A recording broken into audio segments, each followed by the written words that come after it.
Dear students, आज के इस सेशन में मैं आपको टीओसी के कुछ इम्पॉर्टेंट लास्ट मिनट प्रेपरेशन के लिए हमें क्या चीज़ों की इम्पोर्टेंस है, क्या चीज़ें इम्पॉर्टेंट है, क्या पॉइंट्स इम्पॉर्टेंट है, आज इस सेशन में मैं वो एक्सप्लेन करूँगी। ठीक है। Why we are starting from this topic? Because आपको स्टार्टिंग में पता होना चाहिए कि हमें एंड के लिए चाहिए क्या। ठीक है। जब भी आप कहीं पे आउटिंग के लिए जाते हैं तो हम कैसे प्रेपरेशन करके जाते हैं कि हमें कभी भी किस चीज की जरूरत हो सकती है। ठीक है। तो सिंपल सी बात है सेम वही चीज है। We are preparing for a exam UGC NET, तो हमें उसके लिए कौन सी चीजों की जरूरत है टीओसी में, we are going to understand those things in this session. तो डियर स्टूडेंट, सेशन स्टार्ट करते हैं। मैं हूं आपकी educator Nisha Mittal and this is my profile on Unacademy. ठीक है, ये मेरा प्रोफाइल है। आप निशा मित्तल सर्च कर सकते हैं अन अकेडमी के ऊपर and you will get my profile over there. ठीक है। तो मेरे प्रोफाइल में बहुत सारा फ्री कंटेंट आपको मिलेगा। मैं आपको शो कर देती हूँ कि आपको एनडीए यूजीसी नेट की कैटेगरी में सर्च करना है मेरा name Nisha Mittal and you will get my profile over there. ठीक है। सो ये मेरा प्रोफाइल है निशा मित्तल। ठीक है, आप देख पा रहे हैं यहाँ पे मेरा नेम मेंशन है। इसमें टोटल आपको जो है in the form of free lessons भी कंटेंट मिलेगा and in the form of batch courses plus courses भी आपको मिलेंगे। ठीक है। एंड साथ में अगर मैं इसको स्क्रॉल डाउन करूं तो ये है मेरे फ्री कोर्सेज वेट कीजिएगा। ठीक है। तो आप सबसे नीचे यहाँ पे देखिए free courses, Huffman coding, optimization, see all के ऊपर क्लिक करोगे तो जितने मेरे फ्री कोर्सेज है वो सारे आपको यहाँ पे विजिबल हो जाएंगे। राइट। ठीक है। तो यहाँ पे सी ऑल के ऊपर क्लिक करने के बाद यहाँ से, ठीक है, नेक्स्ट जो है वो मेन के अभी जो प्लस कोर्सेज है ऑनगोइंग वो कौन कौन से हैं। यूजीसी नेट की प्रेपरेशन के लिए अपकमिंग कोर्सेज हमारे अभी 4 हैं। मैं बताना चाहती हूँ आपको। यूनिट नंबर 8, यूनिट नंबर 7, 8, 9, 10 ये सभी हमारे पेंडिंग है। ठीक है ना। तो अगर हम अपकमिंग कोर्सेज की बात करें तो यहाँ पे अपकमिंग कोर्सेज में जो है आप इन सारे कोर्सेज को फॉलो कर सकते हैं। ठीक है। कौन कौन से? जैसे थ्योरी ऑफ कंपटीशन हमारा 23 जन से स्टार्ट हो रहा है। So this is my course जो कि 23 जन से स्टार्ट हो रहा है। ठीक है। ऐसे ही अपार्ट फ्रॉम दैट बहुत सारे कोर्सेज हैं, मैं आपको वो भी शो कर देती हूँ कि कौन कौन से हैं जो मेरे प्रोफाइल में आपको मिलेंगे प्लस कोर्सेज में से। ठीक है। सो हम उनको चेक कर लेते हैं। ये रहे, तो आप इसमें देखिए 10th यूनिट आर्टिफिशियल इंटेलिजेंस के ऊपर है जो कि 1 फेब को स्टार्ट होगा। यूनिट नंबर 9 2nd जन को स्टार्ट हो रहा है न्यू ईयर में कुछ ही दिन के बाद। ठीक है। ऐसे ही यूनिट नंबर 7 जो है 7 जनवरी से स्टार्ट हो रहा है 6:30 AM। तो टाइमिंग 6:30 AM 4:30 PM ये दोनों टाइमिंग रहेगी। मॉर्निंग एंड इवनिंग दोनों कोर्सेज आपको अटेंड करने हैं। ठीक है। तो ये चीजें अभी के लिए डीवीएमएस चल रहा है प्लस में। आज हम डिस्कशन करने जा रहे हैं टीओसी के ऊपर। सभी स्टूडेंट ध्यान से कुछ बेसिक चीजें सुनिएगा। सबसे पहले मैंने यहाँ पे वो चीजें मेंशन की है जिनके ऊपर पेपर में ब्राइट चांसेस है हमें क्वेश्चंस आने के। आप लोग देख पा रहे हैं सामने आपके a+b का होल स्टार लिखा है। ठीक है। a+b का होल स्टार का मतलब होता है any kind of representation over a and b, या फिर ए और बी। इससे आप ए बी के ऊपर कोई भी स्ट्रिंग बना सकते हैं। एग्जामिनर आप लोगों को पूछ चुका है कि इनमें से कौन सी एक्सप्रेशन सेम है। अगर ए का स्टार प्लस बी का स्टार और उसका होल स्टार लगा दे तो इसका रिजल्ट भी सेम आएगा। लेकिन अगर ए का स्टार प्लस बी हो उसका होल स्टार नहीं तो दिस इज नॉट सिमिलर, ये इनके जैसा नहीं है। क्योंकि ए प्लस बी के होल स्टार से तो ए बी की कोई भी एक्सप्रेशन बन सकती है, लेकिन ए स्टार प्लस बी से कुछ लिमिटेड सी ही बन सकती हैं, जैसे कि बी, अकेला ए, नल, ठीक है ना, या फिर डबल ए, ये बन सकती हैं, ठीक है ना, ट्रिपल ए, 4 एज, ये बन सकती है। कभी भी बी ए नहीं बन सकता, लेकिन ए प्लस बी के होल स्टार से कोई भी एक्सप्रेशन बन सकती है। तो मैंने आपके सामने ये रिप्रेजेंटेशन की हुई है यहाँ पे कि कौन सी एक्सप्रेशन हमारी सिमिलर है, ठीक है, कौन सी एक्सप्रेशन बिल्कुल सेम है, राइट, ठीक है। तो ध्यान दीजिए सभी स्टूडेंट्स इस पॉइंट की तरफ। a प्लस बी का whole star is equal to this expression, जिसमें हम a का इंडिविजुअल एंड b का इंडिविजुअल स्टार ले रहे हैं। स्टार का मतलब क्या होता है? स्टार मीन्स टू से नल और मोर अक्रेंस, ठीक है, स्टार का मतलब होता है नल और मोर अक्रेंस। अगर कहीं पे प्लस लिखा हो उसका मतलब होता है 1 और मोर अक्रेंस। तो एग्जामिनर आपसे पूछ सकता है कौन सी एक्सप्रेशन सेम है। ये सारी एक्सप्रेशन सेम है जो मैंने यहाँ पे लिखी है। लाइक a प्लस बी का whole star is equal to a star b star whole star, पर this is not equal to A B का होल स्टार, ये इसके इक्विवेलेंट नहीं है। तो you have to take care about the concept कि वो एक्सप्रेशन किसके इक्विवेलेंट है और किसके इक्विवेलेंट नहीं है। आपको इन सारी बातों का ध्यान रखना है पेपर के लिए। सिंपल एक ये पॉइंट है जिसके ऊपर 3 बार हमें यूजीसी नेट में क्वेश्चन आ चुका, लेकिन हमें जो क्वेश्चन आया था वो कैसे आया था? s प्लस टी का होल स्टार, a या b की जगह पे वो वेरिएबल कुछ और ले सकता है, फिर भी कोई दिक्कत नहीं होनी चाहिए, राइट, ठीक है ना। या फिर इसकी जगह पे वो और क्या वेरिएबल ले सकता है? ए बी प्लस बी का होल स्टार, फिर भी कोई प्रॉब्लम नहीं होनी चाहिए। जहां पे अकेला a लिखा था वहां पे ए बी आ जाएगा, जहां पे अकेला b लिखा था वहां पे b ही आ जाएगा, ठीक है। सो हमें क्या चेक करना होता है? बेसिकली मैं एक ब्लैंक शीट के ऊपर आप लोगों को समझाने जा रही हूँ इस पॉइंट को, ठीक है। तो एक ब्लैंक शीट ले लेते हैं।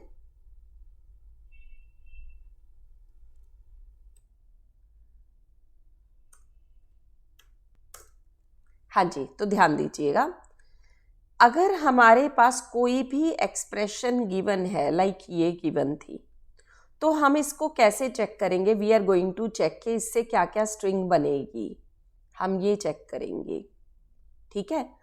अब अगर कोई सिमिलैरिटी चेक करनी है हमें कि कोई एक्सप्रेशन इसके जैसी है या नहीं, तो वी हैव टू चेक, वहाँ पे हमें उससे भी एक्सप्रेशन देखनी होंगी कि वो सेम है या नहीं। ना ज़्यादा ना कम, एक्सप्रेशन ना ज़्यादा चाहिए ना कम चाहिए, सिंपल सी बात है। जैसे a प्लस बी का होल स्टार है, इससे क्या बन जाएगा? सबसे छोटी expression null, because whole star है। फिर क्या आ जाएगा? 1 अक्रेंस, मतलब a प्लस बी। फिर क्या आ जाएगा? a प्लस बी की 2 बार अक्रेंस, ठीक है। फिर क्या आ जाएगा? a प्लस बी की 3 बार अक्रेंस, इस तरह से। प्लस बीच में है, दिस इज बाइनरी। एक प्लस होता है जो पावर में होता है, उसका मतलब होता है 1 और मोर अक्रेंस। जो एज अ बाइनरी पड़ा है 2 टर्म्स के बीच में, इसका मतलब होता है a और b, सिंपल, ये मीनिंग है। आगे ध्यान दीजिए, this is null and what is this? a और b, सो a और b। And what is this? Simple a और b, और इसका भी क्या है? a और b। इनके कॉम्बिनेशन से हमारे पास कुछ एक्सप्रेशन बन सकती हैं, like double a B, B A B b. पहले से a लिया, दूसरे से a लिया, डबल a बन गया। पहले से ए लिया, दूसरे से बी लिया, ए बी बन गया। पहले से बी लिया, दूसरे से ए बी ए बन गया। पहले से बी, दूसरे से बी बी बी बन गया। मतलब ये पॉसिबल है, ठीक है। तो ऐसे ही यहाँ से, तो सिंपल सी बात है, अगर हम कोई भी एक्सप्रेशन ए बी के ऊपर बनाना चाहें तो वो इससे बन जाएगी। जैसे आप मुझे कहें कि मैम ये एक्सप्रेशन बनाकर दिखाइए, ये बनती है या नहीं, तो व्हाट आई विल डू, मैं इसको 4 टाइम ले लूँगी, ए प्लस बी, ए प्लस बी, ए प्लस बी, ए प्लस बी, 4 टाइम्स ले लिया। पहली बार इसमें से हम ए चूज़ करेंगे, इसमें से दूसरी बार बी, एंड इसमें से ए, फिर से A. So A B A A, final answer is A B A A. Clear? तो डियर स्टूडेंट, इस तरह से आपको चेक करना है कि क्या एक्सप्रेशन बनेगी, राइट? अब आगे ध्यान दीजिएगा, नेक्स्ट शीट के ऊपर चलते हैं। अगर कोई मेरे से पूछे दिस एक्सप्रेशन, जैसे मैं पहले भी आपको बता चुकी हूं कि this is also equivalent to this, इसके ही सेम है, इससे भी ए बी की सारी एक्सप्रेशंस बन जाएंगी। और मैं पहले ही डिस्कस कर चुकी हूं कि this is not equivalent to this, ये इसके इक्विवेलेंट नहीं है। This is the very important point, these two expressions are not equivalent, क्योंकि इससे तो एनी कॉम्बिनेशन बनेगा, ए बी के ऊपर आप कोई भी कॉम्बिनेशन बनाना चाहें वो बन जाएगा, any combination over a b. लेकिन अगर हम इसकी बात करें, इसके ऊपर सिर्फ a B A B A b इस तरह के कॉम्बिनेशन ही बनेंगे बस। अकेला ए अकेला B is not possible, but here अकेला ए अकेला B, null, A B, B A, everything is possible. But यहाँ पे you can create only a sequence of A B A B A B any times, null भी बन जाएगा, but अकेला A अकेला B या फिर बी ए नहीं बनेगा। तो इस तरह से आप पेपर में ढूंढ सकते हैं कि कौन सी ऑप्शन सिमिलर है। क्लियर? ठीक है। सो मैंने स्टार्टिंग कहाँ से की है, मैंने पहले भी आपको बोला कि I have started from last minute, ठीक है। मैं कुछ सेशंस में आपको अलग अलग सब्जेक्ट्स के बारे में बताऊंगी कि जब मैं आपको प्लस क्लासेस में टीच कर रही हूँ तो आपको किन पॉइंट्स के ऊपर फोकस करना है, ठीक है। नेक्स्ट भी मैं कुछ वीडियोस पोस्ट करूंगी, उनको भी चेक कर लीजिएगा। चलो अभी आगे कंटिन्यू करते हैं इसी वीडियो में। तो ध्यान दीजिए, नेक्स्ट आपसे एक ये हो गया एक पॉइंट, ठीक है ना, एक्सप्रेशन दी है, अगर सिमिलर या डिसिमिलैरिटी हमें ढूंढनी है। नेक्स्ट हमें कोई ना कोई क्वेश्चन देके वो पूछता है इसके एफए में बताओ मिनिमम नंबर ऑफ स्टेट्स कितनी आएंगी, ठीक है ना, मिनिमम नंबर ऑफ स्टेट्स। जैसे मैं आपको कहूं कि ड्रॉ एन एफए जो ए को एक्सेप्ट करे, सिर्फ ए बोला मैंने, नथिंग एल्स, तो उसके लिए मैं पूछ रही हूँ कितनी स्टेट्स लगेंगी, तो उसके लिए सिर्फ एक ही स्टेट लगेगी, ठीक है। क्या एक ही स्टेट लगेगी? ठीक है। अगर मैंने ये एक ही स्टेट ड्रॉ कर दी, सो ये किसका आंसर बनेगा, मैंने यहाँ पे लिख दिया ए।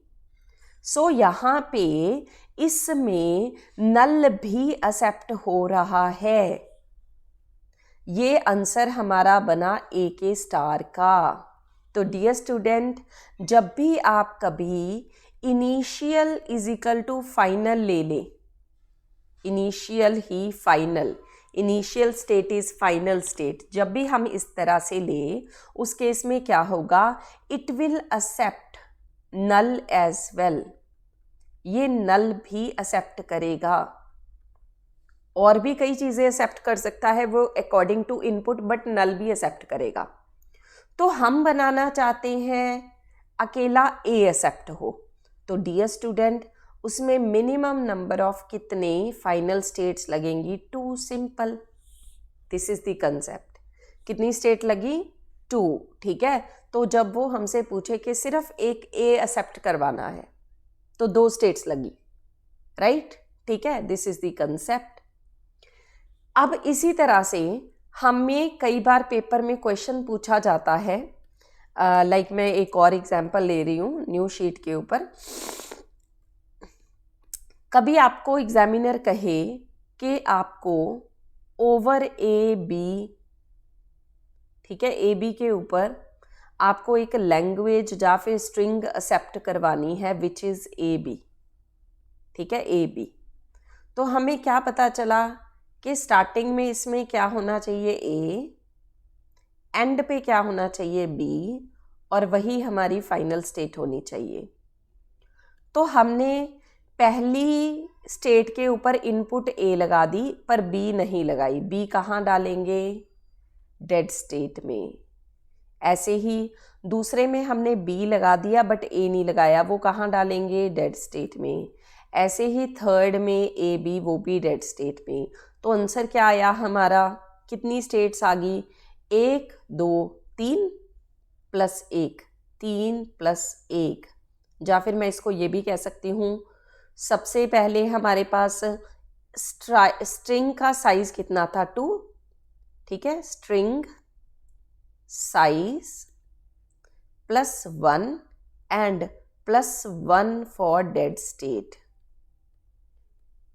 आप चेक करो, स्ट्रिंग का साइज कितना था? 4 2, तो आंसर क्या आया है? 4, जिसमें दो चीज़ें तो स्ट्रिंग का साइज जितना है प्लस 1 तो लगेगा, साथ में एक डेड स्टेट लग गई क्योंकि स्टार्टिंग के ऊपर रेस्ट्रिक्शन है, हमें ए ही चाहिए। तो डियर स्टूडेंट, एफए में मिनिमम नंबर ऑफ स्टेट्स क्या बनेंगी, उसके लिए भी हमारे पास कुछ रूल्स है, शॉर्टकट ट्रिक्स जो मैंने यहाँ पे मेंशन की है। देखो, अगर कहीं पे कोई रेस्ट्रिक्शन नहीं है, ना स्टार्टिंग पे ना एंड पे, do not have any restriction on grammar, तो वहाँ पे मिनिमम नंबर ऑफ स्टेट्स लगेंगी स्ट्रिंग प्लस 1। सिंपल सी बात है, इसमें स्ट्रिंग का साइज 3 है तो 3 प्लस 1, 4 स्टेट लगेंगी। ये क्लियर से आंसर्स है जो मैं आपको बता रही हूँ। ऐसे ही नेक्स्ट केस देखते हैं, जब कोई रेस्ट्रिक्शन नहीं थी। ये क्या पॉइंट है हमारा? जब कोई रेस्ट्रिक्शन नहीं थी, do not have any restriction, ठीक है ना, do not have any restriction.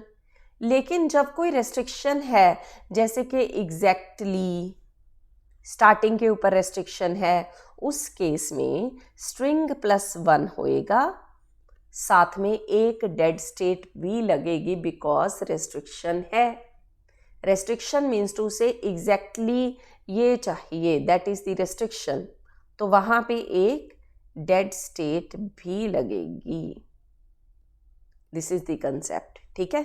चलो, तो बाकी यही चीज़ें जो है हम नेक्स्ट वीडियोस में भी हमारी डिस्कशन करेंगे, कंटिन्यू रखेंगे इन सारी चीज़ों को। और the most important thing, Unacademy के ऊपर अगर आप 28th एंड 29th को, मतलब आज सब्सक्रिप्शन अगर आप लेते हो, तो 12 मंथ की सब्सक्रिप्शन अगर आप चूज़ करते हो, तो उसके ऊपर आपको 2 मंथ की सब्सक्रिप्शन जो है बिल्कुल फ्री मिलेगी। This is the offer which is valid for today, right, ठीक है। 12 मंथ की सब्सक्रिप्शन के ऊपर 2 मंथ की सब्सक्रिप्शन आपको फ्री मिलेगी। अगर हम 12 मंथ की सब्सक्रिप्शन कॉस्ट की बात करें, तो वो निशा एम रेफरल कोड के बाद डिस्काउंटेड फीस जस्ट 13,000 है, राइट, ठीक है। This is my referral code, सभी स्टूडेंट ध्यान से नोट कर लीजिए, ठीक है, निशा एम। तो 12 मंथ की फीस निशा एम के साथ आपकी डिस्काउंट के बाद जस्ट 13,050 रुपीज़ है बस। इसमें अनलिमिटेड एक्सेस मिलता है आपको पूरी कैटेगरी का, राइट, ठीक है, इस बात का ध्यान रखिए। चलिए, मैं नेक्स्ट वीडियो जल्दी ही पोस्ट करूंगी। इस सेशन में इतना ही। Thanks a lot.